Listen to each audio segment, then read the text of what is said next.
Good evening and welcome to Freedom is a Constant Struggle with your host, Kilu Nyasha. And board upping today is Jackie Perez.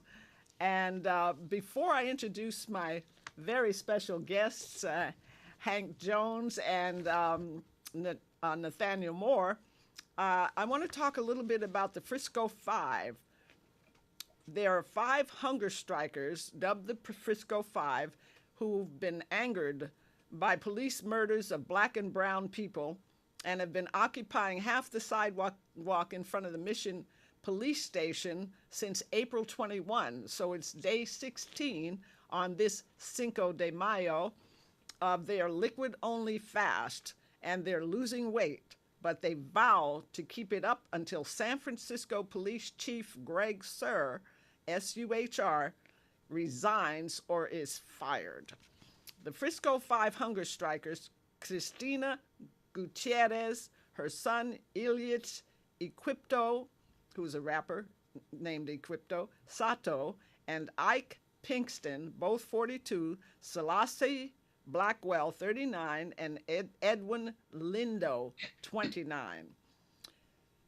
Quoting Christina, quote, since the killings of Alex Nieto in 2014, then Amilcar Perez Lopez, then Mario Woods, the community has been on the move with weekly meetings, town halls, marches, and protests at City Hall. And I was on the last one. It was very spirited and very exciting and very diverse, and a lot of folks came out.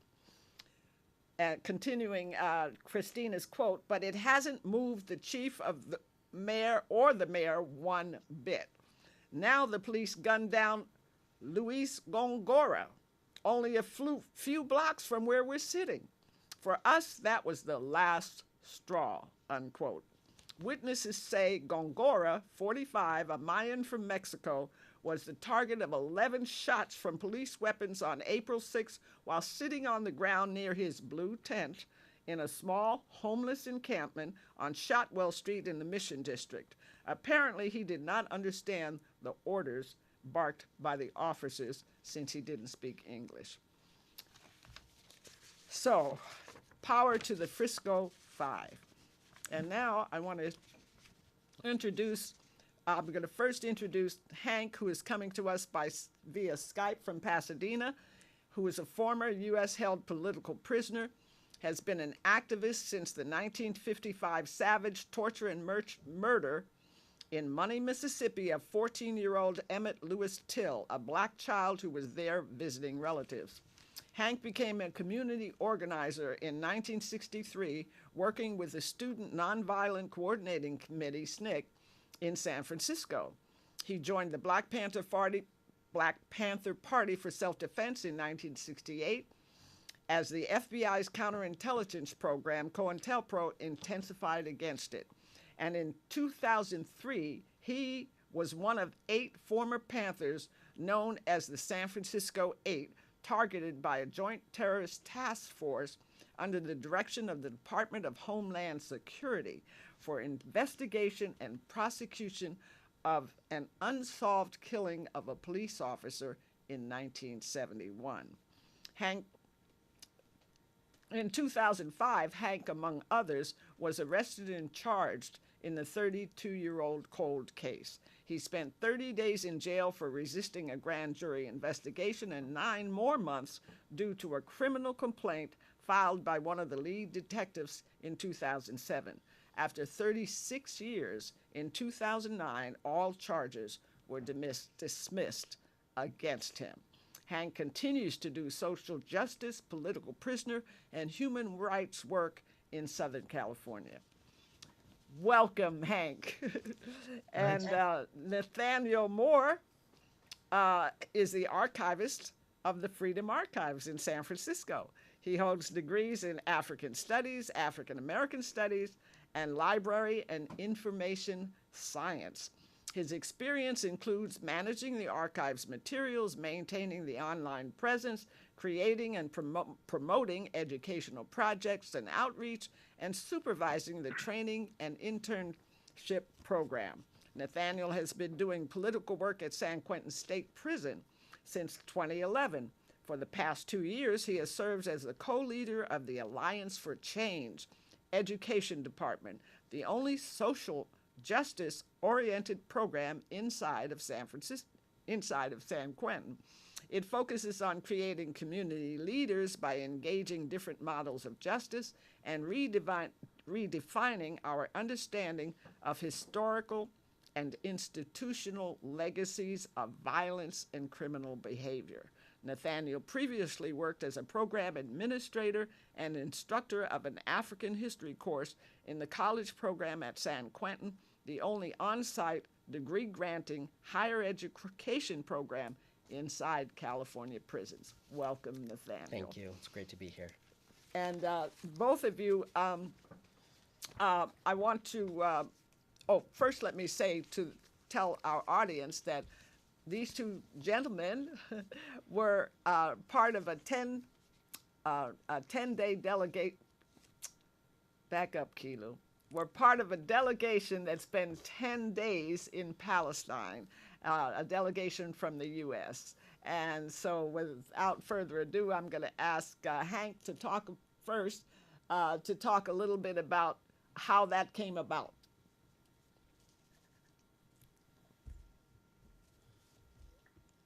Well, it was a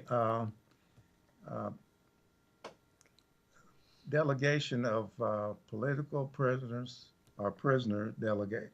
What it was titled was a prisoner, labor, and academic delegation.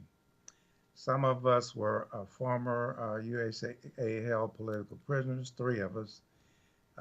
4 of us were former prisoners, and there were labor organizers and academics, professors, university academics, as part of the 19-member delegation. We went there to specifically deal with the political prisoner issue, and as well as the labor and the academic, fight going on in Palestine. We visited a couple of universities there, where we had panel discussions, and we met with numerous political prisoners, former political prisoners, and people doing work around political prisoners. And we met with different organizations, dedicated to preserving what's left of the rights of the Palestinian people. And basically, that's very little, because Palestine's occupied, as far as Palestinians are concerned. Palestine is open air prison, Particularly the Gaza Strip is an open air prison. Yeah. And so fundamentally, that's why we went there and why it came about. I was offered the opportunity, and was happy to be included in this delegation. So. And Nathaniel, do you want to talk about how you came about joining the group? Sure.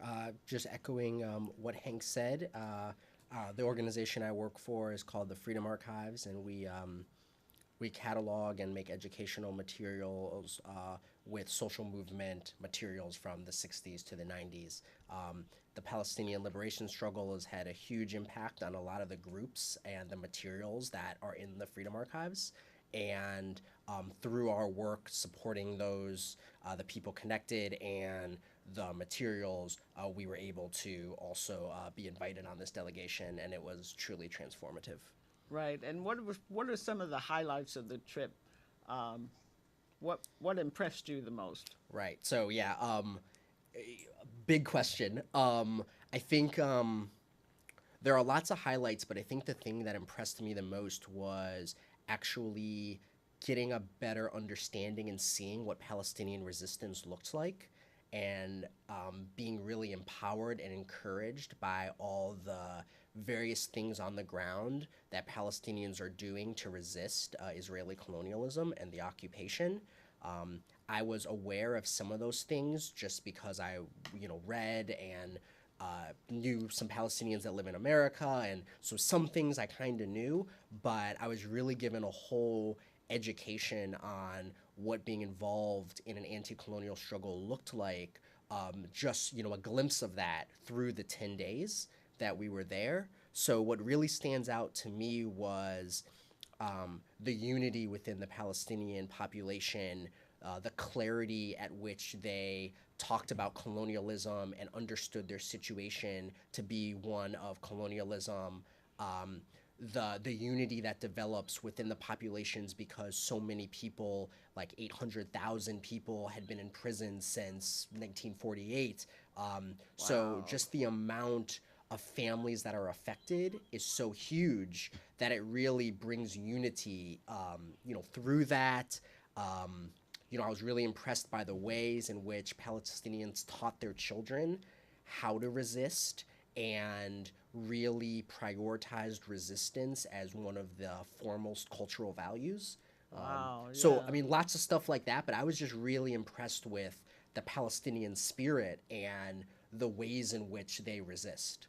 Right on. And Hank, you want to add to that? Yes, I I went there with the purpose of what I expected to see was similarities in the Palestinian struggle and our struggles here in the USA. And I saw a lot of similarities. And, uh, as Nathaniel is saying, the, uh, the, the resistance in the Palestinian people is just inspiring. They are amazing in their determination and dedication to being able to return to their homeland and to be treated with justice and be afforded their human rights in spite of the Zionist settler colonialism that exists there right now. Uh, what they're faced with is what amounts to ethnic cleansing. Uh, One Palestinian uh, former political prisoner told us that to them, their country it looks like Swiss cheese.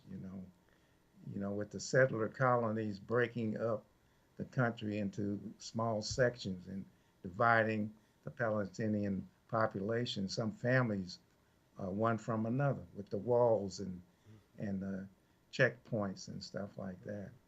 So, but their spirit is you know not to be suppressed. They are they are determined, and what I think we evidence while we were there is the beginning of Third Intifada. The Right. youth, the youth Intifada means uprising. uprising, yes, Right. and the youth are becoming very impatient with conditions, and rightly so. Uh, they're being treated like subhumans, the Palestinian people, and Exactly. Exactly. yeah, and In fact, there was a South African testified that the apartheid situation in Palestine is worse than it was the than the Bantustans in South Africa. The way yeah, it's yeah, and the Gaza Strip, for example, as you mentioned earlier, is like an open air prison, yeah, and you can't come or go without going past the military and right, being checked. Everything you can't. They determine what goes in or out, just as if it were a real prison. Right. Yeah, so whew. And you know, I grew up in, born in northern Mississippi under apartheid conditions in the 1930s, 1935 is when I was born. So I was born into a similar situation with the Klan controlling the town that I lived in Ku Klux Klan, which Right. was a terrorist, racist terrorist organization and still exists today. It's still a terrorist organization. Still a terrorist Yes, organization. it's still around. And we It, had, it was said that a black man had no rights that a white man was bound to respect at that time. And I saw similar circumstances in amongst with the Palestinian situation. exactly. And So, this government is asking Congress for $40 billion over the next 10 years, which will be $1 billion a year increase from the 300 billion they're already giving Israel. yeah, Hello, and that's not the only. That's just military aid. That's not all the other aid that they. It doesn't include all the other monetary assistance. and people need to know, you know, the severe violations of human rights of the Palestinian people that the Exact. United States is supporting. Oh yeah, horrible Yeah. human rights violations. You want to elaborate a little bit on Nathaniel on that? Yeah, there's a specific story I'd like to tell, but I'd also just like to dovetail off of what was just said. And I think one of the things that was constantly impressed on us was our response. I think a lot of times Americans, take a political stance, but if the government doesn't agree with their stance, it kind of is just like, well, I don't agree with that. So, personally, I don't agree with the war in the Middle East. So, even though the United States is involved in that, I can kind of just say, well, that's not me, and I don't represent that. But the one thing that the Palestinians kind of continuously impressed on us is the idea that whether or not you personally support U.S. policies or not is kind of irrelevant. At the end of the day, this is what's happening. And so, really kind of impressing us to take responsibility for what our government is doing beyond just our individual politics. So I just wanted to say that, and a story that I think speaks well to kind of what we're just saying is we were in the city of Jerusalem in the Old City, and we visited the Africa Community House. And inside that house, we met with a representative of that organization, and on the table were a bunch of munitions that the Israeli army in the past X amount of time had fired at Palestinians. And all of those munitions were paid for by US tax dollars. And so as we walk and we're having, or as we walk into this space and we're having a really powerful conversation and we're talking politics, there's this constant reminder of what our country is doing regardless of the politics we hold. And that was kind of something that really resonated with me in that, again, it's not just good enough in terms of my own role to come back and say, oh, well, I don't like what the US is doing. It, in fact, is part of my responsibility, not only as a citizen or whatever, but also in solidarity with the Palestinians, to actually challenge what the government is doing and challenge the situation that allows for the aid that you just, referenced. So that was really, I think that was a really important piece in that all Americans are complicit with what's going on in Palestine. Yeah, and we the certainly are. Right, and the best way to show solidarity is to, in fact, challenge our government's policy beyond just showing a rhetorical solidarity. So that was Exactly. important for me. Exactly, and I think we also need to make note of the fact that nobody can stay in Congress without the Jewish lobby, the Israeli Zionist lobby, APAC, the American. Yep. I mean,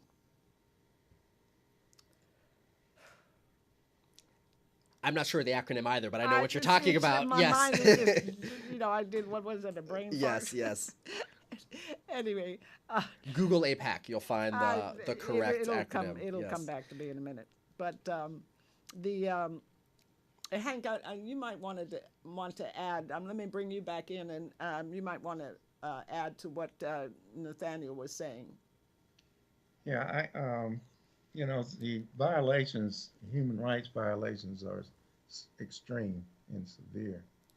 Uh, Palestinians are tried in military courts over there, while the Israelis are tried in civilian court. And uh, the Israeli youth are tried in civilian court, but uh, no one under the age of 18 is tried in the civilian courts in Israel. However, Palestinians are tried in military court as young as 12 years old, male and female. And we visited one of the prisons, and I don't remember what city. Do you remember the city, Nathaniel? It was outside of Ramallah. Okay. I, but the prison we visited, we witnessed three court hearings, and in one of them, a young man, he was 16, was on trial or being tried for, and by trial, he's represented. He his family, no one could be in the court with him. Uh, no, I think I take that back. I think his father was there that day, but uh, he was being tried for running over one of the military personnel with his car, I guess. But uh, the case being brought against him was constructed out of the theories of the prosecution. There was no actual video or anything like that. They concocted and pieced together what they felt was the events that led up to uh, the running over of the soldier. And this is what they are using to convict him. And he's facing what, 2 life sentences or something. Uh, and he's a kid, 16 years old. And he barely knows what's going on in the courtroom, let alone, you know, uh, whether or not he's, getting a fair trial or anything. 99.7% of the Palestinians tried in the military court are convicted. And it's routine, and torture is illegal under the law, Israeli law. Did you And say legal or illegal? legal, they call it, what do they call it? Uh, Not Enhanced no, interrogation, is that what they call it? I guess what they call it here. similar to that. It's Some like euphemism. moderate Moderate. pressure or something like that. That you can apply moderate pressure. They can come up with some Right. euphemisms, can't Right. they? Yeah. But yeah. A report from the UN Committee on the Rights of the Child, quote, under the military legal framework, any soldier or police officer is authorized to arrest persons without a warrant, even children, where they have a suspicion that the individual has committed an act violating one of the quote unquote security offenses in Israeli military law. Quote, most children are arrested on suspicion without arrest warrants. There is little to no independent oversight over arrests. And a total of 440 children under 18 are currently being held in military detention, which is Right. the highest number since the Israeli army began sharing data in 2008. And that's what Okay. they call administrative detention. And Yeah. can be held there indefinitely because they Can can you? set a Yeah, term and then they can just renew it when they feel like it. I know. And they don't get their families are denied the ability to see them. They don't have attorneys a lot of times, have access to lawyers or anything like that. And they're being tortured meanwhile. You Exactly. this is all going on. Yeah. Talk a little bit about the settler. Uh, The uh, settle- the settler phenomenon, whereby Israeli settlers just move Palestinians out of the West Bank. I mean, or East Jerusalem or wherever they choose to take their homes. They can just go and at gunpoint say you got to go, and the people have to leave, and then they turn around. I had one Palestinian uh, testify that after they got kicked, his whole family got kicked out of their house by the Israeli settlers. They were forced to have to walk by their house on a regular basis. They were in the same neighborhood, and just look at them occupying their house, and they could do nothing about it. Lou, we visited one family, and I think the mother was in her 90s. Mm-hmm. Yeah, the mother was in her 90s, and the settlers had taken over the front half of the house, and they're living in the back half. So Oh, that's that's I don't know how they contain their rage.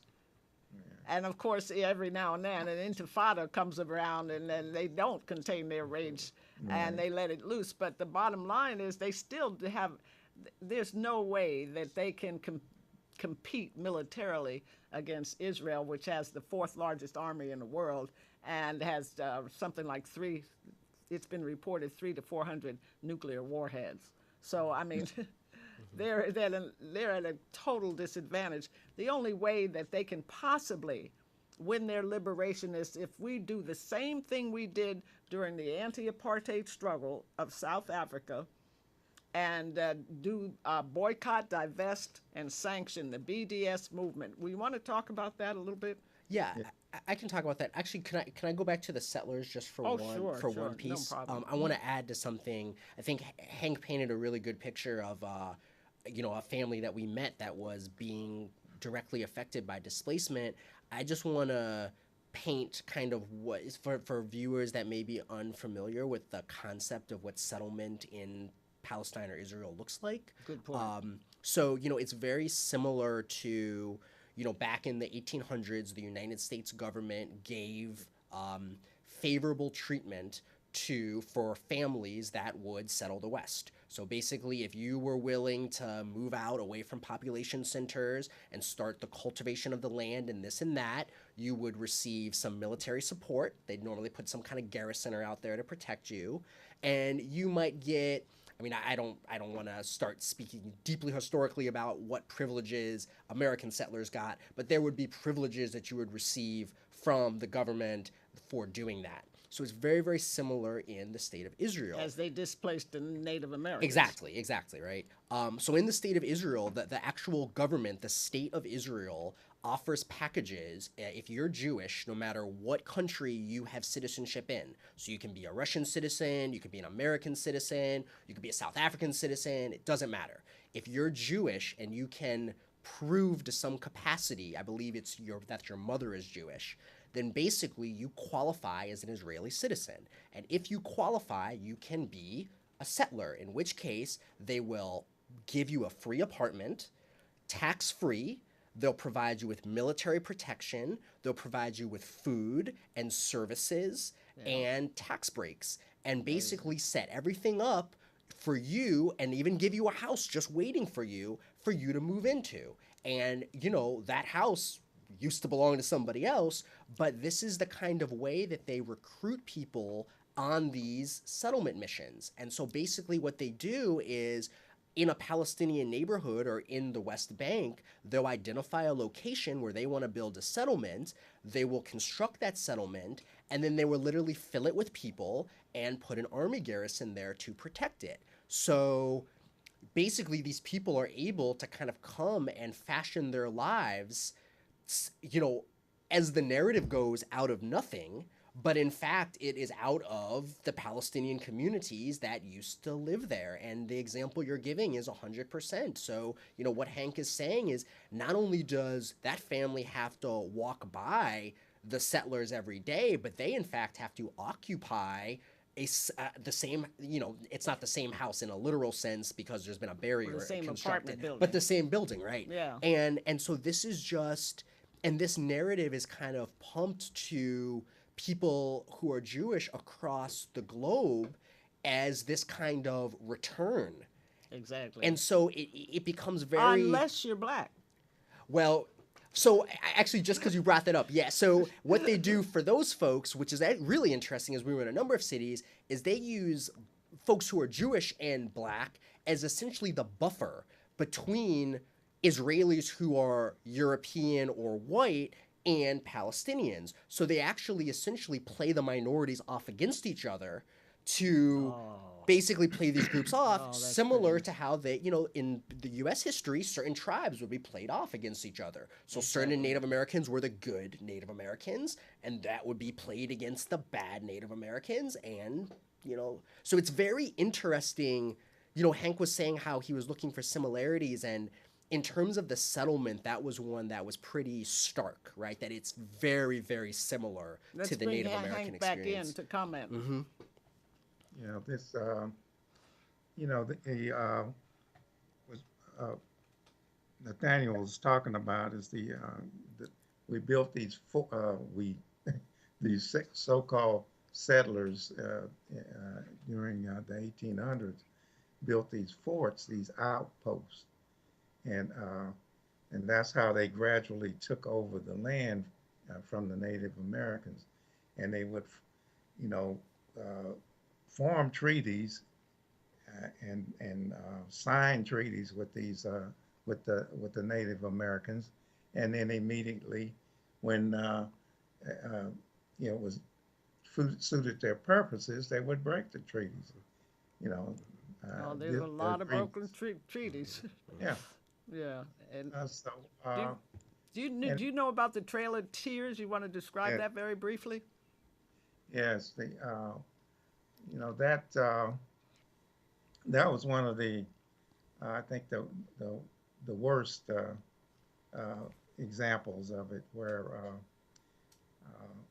they had signed an agreement with the Native Americans and broke the treaty, and then forced them to walk across the country and to Oklahoma, I think it was. From the east.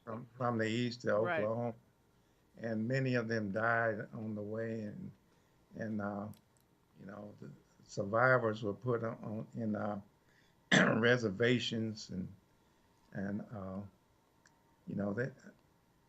So the lesson from that was that treaties mean nothing to the imperialist government. For sure. Only also to the extent that it serves their immediate purposes. It's it's the thing. And back in those days, there was this Calvinist notion of manifest destiny, that the white settlers and those taking over the country were divinely somehow obliged to do so. And anybody that got in the way of that was, going against the will of God somehow. And it's amazing how they justify their stuff. right. That's the expedient nature of how they, justify things. Well, when you think about Zionism, it's justified by, they justify it by religious dictate. The Bible told them that that's their land, Right. But, I also just want to inject, while Miami Jews can go over there and decide that, that's their property, their house, a Palestinian who is living here and might still. I interviewed a young Palestinian whose family still had the keys to their house, But she cannot go back to her home. Yeah. Okay, but any Jew from Brooklyn, Miami, anywhere can go and occupy, settle in the West Bank or East Jerusalem or wherever they want to, in Israel proper or wherever. So, and then I think we should. Well, one of the things I want to do is give you an opportunity to display your slideshow that you brought. Sure. And I'm not sure if we can technically have if Hank will see will he see it on screen? No, he won't be able to see it on screen. So then we'll have to have Nathaniel comment on the photos. Sure. Hank, you won't see any of the pictures, but you're going to know what I'm talking about. So if you want to jump in for any of this, feel free. Okay. So, I mean, some of these we can go quickly through because they'll just be pictures of us, but this is a picture of our delegation. One of the things that we did was we had a couple academic conferences. So that picture was taken at Birzeit University. We had another conference at El Najah University, and both of those focuses were on political imprisonment. Well, that's the Palestinian flag. One of the things Hank mentioned, so we met with a number of former political prisoners, one of whom, Mukalis Burgle, and he did 27 years. And so one of the things that was really, to me, very moving was to see the camaraderie between former PPs in the United States. Is that Judy Greed? That is Laura Whitehorn. Laura Whitehorn. Okay, yeah, and Claude. Yeah. And Hank. Indeed, yeah. Hank, do you want to say anything about our talk with Mukalis?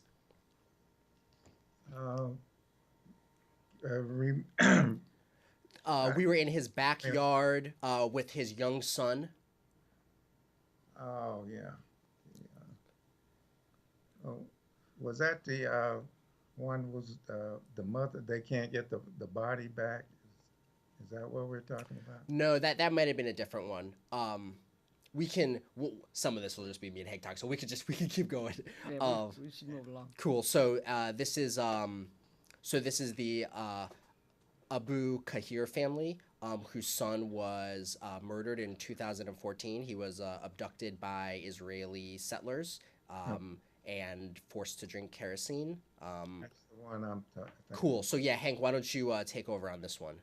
Yeah, I see when I heard that story and the mother was telling it, and it reminded me of when I was 8 years old. My mother told me about my mother was from the Mississippi Delta, and she told me about a father who had been forced to bring kerosene to burn his son alive. The Ku Klux Klan had forced them to bring kerosene, and they used it to burn his son alive. And there's a photo of that in the old movement book by Howard Zinn, of this young man. And when I heard that story, like I said, I was about 8, and I thought, I felt badly for that boy, but then I also thought about how can the father live with himself after something like that. So they destroyed several people that day, with that. Wow.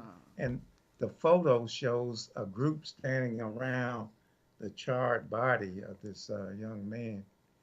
And there are children in the crowd. And they're like ghouls standing there watching this, It was like the lynch parties, They used to have lynch parties back then. Oh, yeah. And, Well, we better move on, Hank. Okay. Cool. So in general, one of the things we were constantly Photos. Yeah, one thing we were constantly reminded of was the huge role that women played in the Palestinian liberation struggle, both as theorists, as fighters, as political prisoners, and also as folks who sustained families. So, I mean, really, we spoke very highly of the Palestinians in the beginning. Definitely every sector of that population that we met were very, very inspired by. We talked a little bit about checkpoints. So pretty much anytime we were in the West Bank and tried to get from one place to another, we went through some kind of checkpoint. And in Israel, there are also checkpoints that basically challenge movement. If you're an Israeli citizen, this could be basically like if we're in San Francisco, so going through a fast track where yes, you have to stop for a quick second, but generally speaking, they kind of keep you moving. If you're a Palestinian, the situation looks significantly differently. You could be there all day. They could close the checkpoint at any time, which means you just couldn't go through. They can search you. They can pull you aside. So checkpoints are just a daily part of life of movement in Palestine. Here's a picture of Palestinians actually moving through one of the checkpoints. Okay, so we talked a little bit about the house that the settlers had taken over. So here's actually a picture of that house. You can see in the back, the people in the back, that's right in front of the Palestinian door. But you see in the front, there's a Star of David over the front door of the house. So that means that that house has been claimed by settlers. If we keep going through the slideshow, you'll be able to see the pictures more clearly. So this is the back of what was the Palestinian house, where now they actually have to put blankets up because the settlers will basically disrespect the religion and stuff of Islam by they'll walk around naked, they'll swear at people. Hank mentioned the grandmother. They actually physically assaulted the grandmother. So this is the Palestinians' way of kind of at least preserving some of their privacy. We can keep going. Oof. And then these are two members of the Al-Kurd family who still live in that house. And actually, this is one of my favorite pictures because you see the humanity despite the visceral nastiness that they have to live with every day. Exactly. So that was really powerful. Similar to checkpoints, walls are everywhere, and that also restricts movement. One of the things that I found really interesting that we learned is that the walls are not just used to separate Palestinians from Israelis, but they're also used to separate Palestinians from Palestinians. So there's more kilometers of wall than of the length of Palestine because they don't create walls in linear fashions. They will create circular walls to basically restrict communities, basically creating that kind of cheddar cheese analogy that was brought up before. This is so vicious. Yeah. Talk about divide and rule, Yes, boy. yes, They really, yes. they're experts at it. Yes, they are. And in terms of the wall technology and the checkpoint technology, they are the world's leading experts in that type of thing. We mentioned our trip to the Africa Community Center and the munitions on the table. So that's just a brief picture of that. So one of the things that constantly also we see is that when Palestinians are accused of doing something against the Israelis, or when a Palestinian is convicted in the military courts, where Hank said 99.7% of all Palestinians are convicted, the Israeli government will often demolish that family's house as a form of collective punishment. So the idea that taking your family member wasn't enough, we're going to basically, destroy your resistance by destroying your place to live. And so we visited with a family where their son was killed by the Israeli military, and even though their son was killed by the Israeli military, they came in and demolished the house. Well, that wasn't enough. Exactly, right. The kind of collective punishment. And then the family's forced to pay to Yes. remove the debris and stuff like that. Yep, absolutely. So here's another picture just to one of the things we definitely want to show is just all the humanity of the Palestinians. So we see the father of the young man that was killed and then one of our comrades in Palestine. We can just kind of go keep more political prisoners. I don't want to get too much into the Bedouin situation just because of time, but the one thing I just want to say is there are lots of Palestinians that don't live in the West Bank that still live inside of Israel, and they are Israeli citizens. And despite having Israeli citizenship, they are categorically denied their rights as Israeli citizens. Yeah. And so we met with a number of Bedouin communities where they're Israeli citizens, they're living on the land, but basically they're still under constant threat of home demolition. It's very similar to the Jim Crow era in the United States. And, substitute Palestinians for blacks for Palestinian, you get the same picture.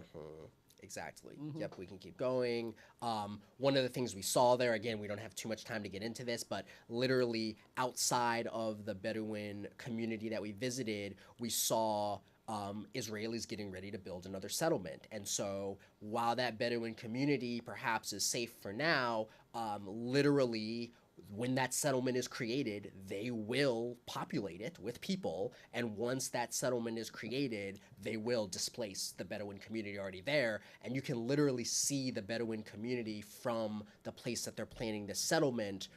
So it's these very, very intentional, clear displacement strategy. Yeah. Well, displacement is happening all over this country too, Right. as we know with gentrification. Describe this one.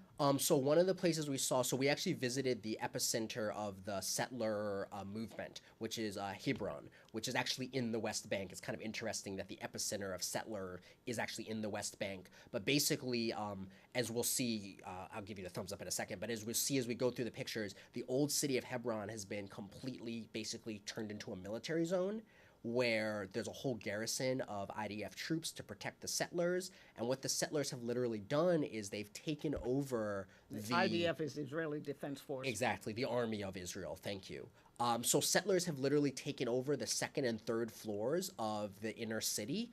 And what they'll do is, because they have the height advantage, they can control and surveil. But also what they'll do is they'll basically dump their feces, their urine. They'll throw acid at the Palestinians trying to shop below from their high points. So they've basically completely decimated the entire economy of Hebron. And that, again, is their way to kind of, they'll kill you, they'll imprison you, or they'll just make it so uncomfortable for you that you'll want to leave. Make it so miserable. Yeah, exactly. So it's all part of this larger displacement strategy. So this is a picture of just where you'll see the screens that basically the Palestinians have to build so that they don't get stuff thrown at them. Jeez. You can keep going. Amazing. Over 2,000 shops have closed. Well, I'm just gonna, yeah. And then you'll see, so that's actually a synagogue. So even in places of worship, you'll see that it's completely militarized. So we can keep going. Okay, cool. So this is where it gets a little bit more empowering, and I'm just going to take 2 more minutes to do this. So this is the Haitian refugee camp, which was actually, at least for me, definitely a highlight, where just the empowerment and the resistance we saw there. But this is outside of Bethlehem, and even though it's called a refugee camp, it's actually a city, because basically after the Nakba, which is in 1948, where basically the invasion by the Israelis and the foundation of the state of Israel, it's called a catastrophe in Arabic. That's what the Palestinians call it to describe their experience. But basically after the Nakba, Palestinians had to decide whether or not they thought they were going to be able to go home. And if they did think they were going to go home, oftentimes maybe it was just a tent city or somewhere temporary. So, but they didn't know if they wanted to literally build a whole new city. Well, Dahisha, obviously, Palestinians haven't been able to return yet. So it's called a refugee camp, but it's basically just a city that's grown up. Cool. This is something that's inside. Palestinians always trace their lineage to the village they came from. So these are the names of all the villages that they used to live in before they were taken over by the Israelis. Cool. That's just a picture. Okay, you see Israeli settlements on the hillside, completely separated from the Palestinians and always on a hill. Okay, that's that. That's a wall. That's the wall. More resistance art on the wall. Resistance art on the wall. Some of the young people we met, very important. Definitely an intergenerational struggle there. Okay, well, we better cut it off Cool. about now. Great. So we'll cut it here. We were almost done. Great. Yeah, we got about 2 minutes Great, left. great. And I want to Okay. bring Hank back in. Yes. So, Hank, please just wax forth and say everything that you Okay. have we been need- thinking. We need to say a little bit about BDS is boycott, divest, and sanction is one of the weapons that the Palestinian people have access to, and that's very effective. It's international. It's similar to apartheid, anti-apartheid movement, Exactly. divestment program in South Africa. Uh, you can go to bds.org on online. You can visit freedomarchives.org to have access to our Palestinian delegation statement, uh, and most of everything we've been talking about here is accessible at freedomarchives.org. But BDS is impactful and very effective weapon. So much so that one of the Knesset members, the Congress of the Jewish state, has openly called for the sanctioning or elimination of anyone that calls for BDS or supports BDS, calls for a boycott, uh, What do you mean? divestment, I didn't quite get that. You mean calls for the elimination, the murder murder. Yes, of someone who calls for? right, Wow, right. That supports wow. BDS. Yeah, They're really fascist. I mean, if yeah, I no could come up doubt, with a stronger word, I mean, my goodness. no doubt about it. Wow. Nathaniel, a few last words from you before we. Great. I support everything that Hank said. I think that's a great way. And just for me ending it, I think that despite the really visceral colonial state that we saw, we were constantly inspired by what the Palestinians are doing to preserve their culture, preserve their heritage, preserve their history, and challenge. So I, I just wanna I just wanna let your viewers know that despite all the challenges, they are literally still resisting, and that's so Exactly, powerful. right. They're magnificent. Their courage, their tenacity is amazing. Mm-hmm. Thank you, Nathaniel and Hank, for joining us on Freedom is a Constant Struggle. Thank Jackie Perez and also Andrew Montoya for helping. And thank you, viewers, for tuning in to Freedom is a Constant Struggle. I'm Kilu Nyasha for Bayback. Thank you, Kilu. Thanks for having us, Keith. All right.